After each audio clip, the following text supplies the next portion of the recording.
kakahusay magmaneho sa langsangan. Alam mo ba yung masarap ipagmalaki kanino man? Kung ilang beses ka nakauwi ng ligtas sa iyong tahanan at kung paano ka iningatan ng Diyos araw-araw.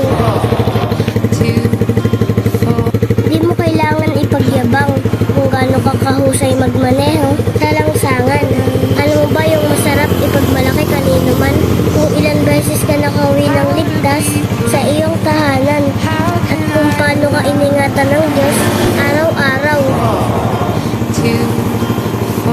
Di mo kailangan ipagyabang kung gaano ka kahusay magmaneho sa langsangan.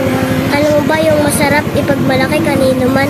Kung ilang beses ka nakauwi ng ligtas sa iyong tahanan at kung paano ka iningatan ng Diyos araw-araw. Di mo kailangan